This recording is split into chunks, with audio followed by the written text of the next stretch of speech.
अस्सलाम वालेकुम व्यूअर्स। आज हम बात करेंगे 61 एपिसोड के बारे में कि इस एपिसोड में क्या हुआ है।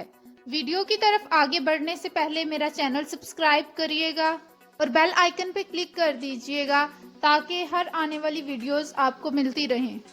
और अगर आपने पिछली एपिसोड नहीं देखी तो डिस्क्रिप्शन में उसका लिंक है, पहले वहां पे जाएं और वो एपिसोड देख लें, उसके बाद ही आपको इसकी समझ आएगी। तो देखते हैं आज के एपिसोड में क्या हुआ है।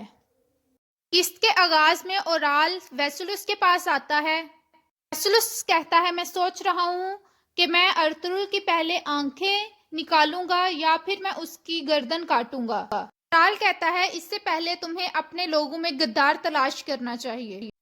वेसुलस कहता है, जो सामान्य जंग अर्तुगरुल ने हासिल किया है इसके साथ वो और भी मजबूत हो जाएगा, इसलिए मुझे उस पर पहले हमला करना चाहिए। ओराल कहता है, कभी कभी गद्दार वो भी होता है जिस खातून से आप बहुत प्यार करते हो। आज जावदार कबीले का मंजर शुरू होता है। आर्तुक साहब आते हैं और वो मुबारकबाद देते हैं कि हमारे सिपाही फतहयाब होकर लौटे हैं। अर्तुगरुल कहता है, वो सामान्य जंग अब हम इस्तेमाल करेंगे काफरों के खिलाफ। आलियार कहता है, लेकिन उससे पहले हमें अपने अंदर मौजूद गद्दारों को तलाश करना होगा और उनको खत्म करना होगा। साहब कहते हैं, ये गद्दार हमारे आबा अजदाद से मसला बनते आ रहे हैं। लोजा को कहता है कि तुम यागेस को ढूंढो और उसे लेकर आओ, अब उसका अंजाम होना चाहिए।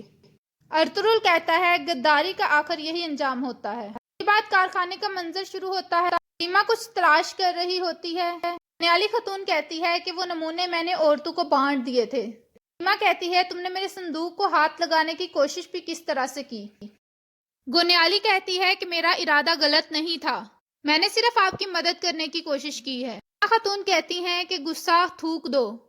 हलीमा कहती है कि आज इसने मेरे संदूक को हाथ लगाया है, कल मेरा खैमा होगा। गोनियाली हाइमा खातून को कहती है कि मुझे इजाजत दें। इसके बाद हाइमा खातून हलीमा से कहती हैं कि तुम्हें अपने गुस्से पर काबू रखना होगा, इस तरह से सरदारी के मामलात नहीं चलते। अर्तुगरुल कहता है, यागेस को भी खत्म नहीं करेंगे। आलियार कहता है, आपका क्या प्लान है। अर्तुगरुल कहता है, हम उसको इस्तेमाल करेंगे ओराल और वेसुलस तक खबरें पहुंचाने के लिए, और वो वाली खबरें पहुंचाएगा हम चाहते हैं, और इस तरह हम उनको जाल में फंसाएंगे। अर्तुगरुल कहता है कि वेसुलस समझेगा कि हम सामान्य जंग कबीलों में तकसीम कर रहे हैं, तक ये खबरें पहुंचाएंगे। कहता है, फिर वो आएंगे और उनको सामान्य जंग की बजाय हम मिलेंगे। साहब कहते हैं, हमारी ये मुबारक जद्दोजहद सलामत रहे।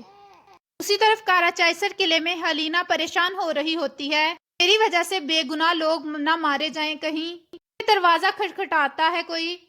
हलीना खोलती है तो वेसुलस होता है। हलीना कहती है कि शहंशाह ने हमारी शादी के लिए ये तोहफा भेजा है, लेकिन वेसुलस कोई रिस्पॉन्स नहीं करता। हलीना कहती है, आपको इससे खुशी नहीं हुई। वेसुलस कहता है कि मैं मुसलसल अपने दुश्मनों से हार रहा हूँ, अर्तुगरुल ने हमारा सामान्य जंग हासिल कर लिया है। हलीना भी परेशान होने की एक्टिंग करती है, कहती है कि आप उन तुर्कों से निपटें और उनको जमीन बोस कर दें। उसके बाद वो वेसुलस के गले लग जाती है ताकि वेसुलस को शक ना हो। फिर कहती है कि मुझे शिद्दत से हमारी शादी का इंतजार है। उसके बाद वेसुलस वहां से चला जाता है और उसका शक हलीना से खत्म हो जाता है, जबकि अंदर हलीना परेशान है। उसके बाद जावदार कबीले का मंजर शुरू होता है। सिपाही तरबियत गाह में ट्रेनिंग कर रहे होते हैं।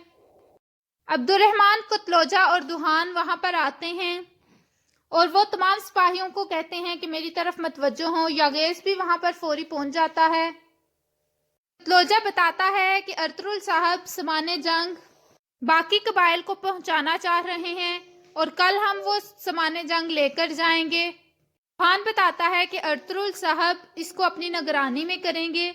यागेस ये सुन लेता है और वो वहां से चला जाता है। अब्दुर्रहमान भी उसके पीछे पीछे चला जाता है ताकि जान सके कि वो आगे क्या करने वाला है। एक तरफ गोनियाली खतून कुएं पर मौजूद होती है। दुंदार भी वहां आ जाता है। गोनियाली दुखी होने की एक्टिंग करती है। दुंदार कहता है कि कल हमने एक अजीम फतह हासिल की है, दोनों कबीलों में इत्तेहाद बढ़ गया है और ये मेरे लिए खुशी का बायस है। गोनियाली कहती है कि हमारे कबीलों के दरमियान इत्तेहाद बढ़ चुका है, लेकिन मेरे बाबा पर अभी भी शक हो रहा है। वो सिर्फ جاندار صاحب کے بہت قریبی دوستوں میں سے تھے اور ان کی وفا ہمیشہ سے جاندار صاحب کے ساتھ رہی ہے، لیکن ابھی بھی ان پر شک کیا جا رہا ہے۔ دندار کہتا ہے یہ کس نے کیا ہے؟ گونیالی بتا کر چلی جاتی ہے کہ حلیمہ خاتون۔ دوسری طرف آلیار ارطغرل کو کہتا ہے آلیار دوسرے سرداروں کو بھی اپنے ساتھ ملانے کی کوشش کرے گا، وہ ان کو رشوت دے گا۔ ارطغرل کہتا ہے یقیناً وہ سرداران جو لالچی ہیں اس کے ساتھ مل جائیں گے۔ اتنے میں وہاں عبد الرحمن آتا ہے اور وہ بتاتا ہے کہ سپاہی یاغیث پہلے اچار صاحب کے خیمے میں گیا ہے پھر نکل گیا ہے۔ ارطغرل کہتا ہے تو وہ اپنے سردار کو یہ خبر سنانا ضروری سمجھا اس نے۔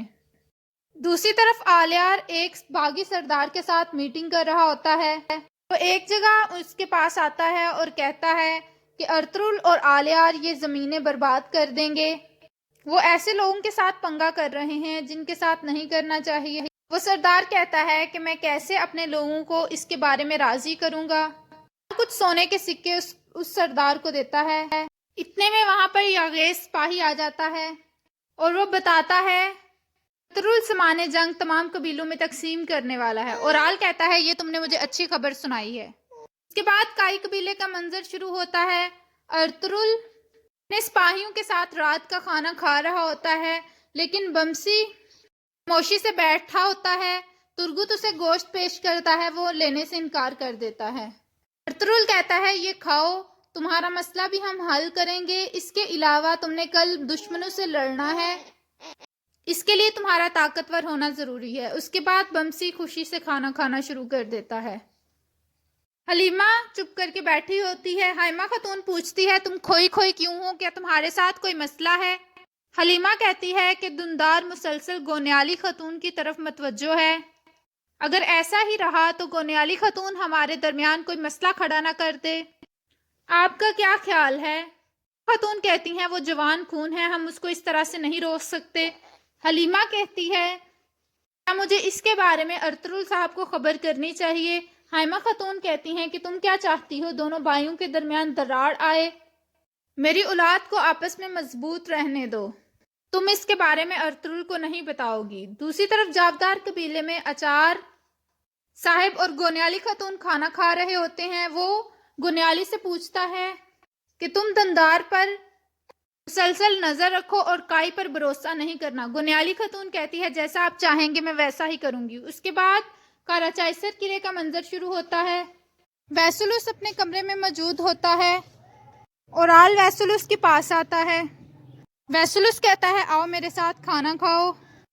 اورال کہتا ہے مجھے تمہیں ایک خبر دینی ہے۔ ویسلوس کہتا ہے اچھا تو بتاؤ۔ اورال کہتا ہے جو سامان جنگ ارطغرل نے حاصل کیا ہے اب وہ باقی قبیلوں میں اس کو تقسیم کرنے والا ہے تاکہ وہ ان کو ساتھ ملا کر تمہارے خلاف کارروائی کر سکے۔ ویسلوس حیران ہو جاتا ہے اور وہ اٹھ کر اپنے کمانڈرز کے پاس چلا جاتا ہے۔ اورال وہاں پر بیٹھا کھانا کھانا شروع کر دیتا ہے۔ اس کے بعد کائی قبیلے کا منظر شروع ہوتا ہے۔ حلیمہ خاتون اپنے خیمے میں بیٹھی ہوتی ہیں، وہ گندوز کو سلا کر سوچ رہی ہوتی ہے اور یہاں پر اس قسط کا اختتام ہوتا ہے۔